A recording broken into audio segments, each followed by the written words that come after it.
तो current affair हम लोग पढ़ने वाले हैं जो कि आपको मदद करेगा एनसीएल के माइनिंग के लिए, डब्ल्यूसी माइनिंग के लिए, और रेलवे टेक्नीशियन या किसी भी अदर कम्पिटिटिव एग्जाम की तैयारी कर रहे हैं तो उसमें मदद करेगा। तो संसद लोक सेवा परीक्षा अनुसूचित साधन निवारण संशोधन विधेयक 2026 पारित किया गया। कब?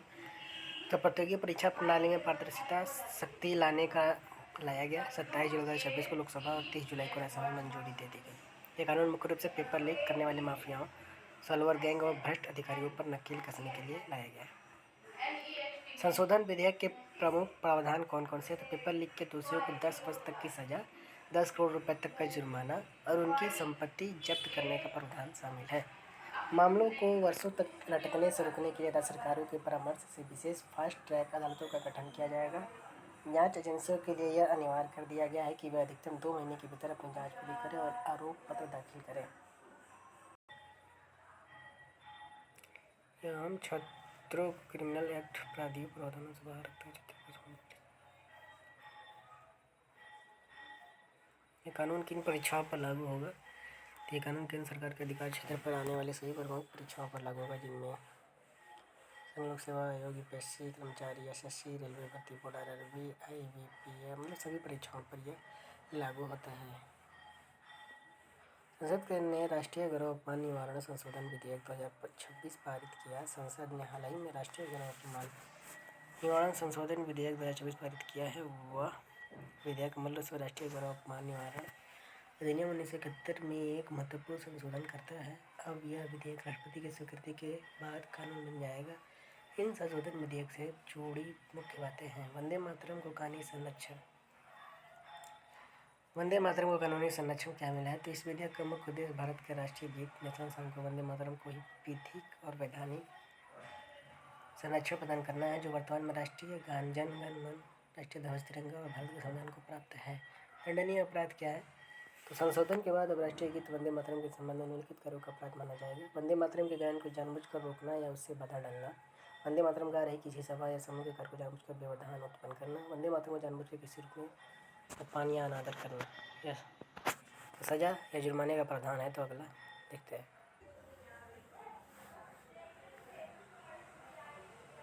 तो यदि कोई व्यक्ति पहली बार इन अपराधों का दोषी पाया जाता है तो उसे 3 वर्ष तक का कारावास, जेल, जुर्माना या दोनों की सजा हो सकती है। यदि बार बार अपराध यदि कोई व्यक्ति दूसरी बार या उसके बाद जितनी बार भी इस अपराध का दोषी साबित होगा तो उसे कम से कम 1 वर्ष के कारावास की निवास सजा दी जाएगी। संशोधन की आवश्यकता क्यों पड़ी? कि सरकार के अनुसार 24 जनवरी 1950 को संविधान सभा में तत्कालिक अध्यक्ष डॉक्टर राजेंद्र प्रसाद ने स्पष्ट किया था कि भारत के स्वतंत्रता संग्राम में वंदे मातरम की ऐतिहासिक भूमिका के कारण इसे जन गण मन समान ही दर्जा और सम्मान दिया जाना चाहिए। इसी ऐतिहासिक पृष्ठभूमि और कमी को दूर करने के लिए यह संशोधन लाया गया है।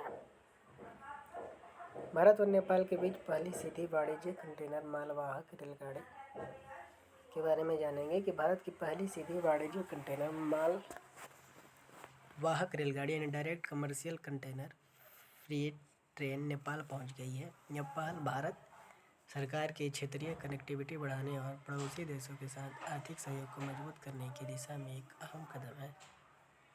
भारत नेपाल वाणिज्य मालवाहक रेलगाड़ी मुख्य बिंदु रूट। इस मालगाड़ी ने पश्चिम बंगाल के कोलकाता पोर्ट से अपनी यात्रा शुरू की और नेपाल के विराटनगर कस्टम्स यार्ड तक का सफ़र तय किया।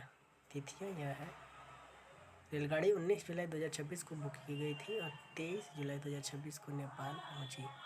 माल उतारने के बाद 25 जुलाई को इसे नेपाल से वापस भेजा गया। इसी पहल मालगाड़ी में 40 वैगन लगे थे, जिनमें लगभग 1225 टन कैनला लदा हुआ था।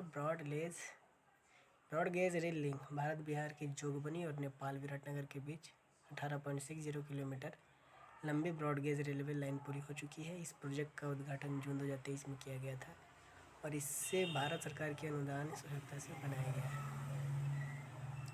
इसके मुख्य फायदे क्या हो जाते हैं? अब सीमावर्ती माल को एक ट्रेन से दूसरी ट्रेन या ट्रक में उतारने चढ़ाने की जरूरत नहीं पड़ेगी। कंटेनर सीधे कोलकाता से विराटनगर पहुंचेंगे।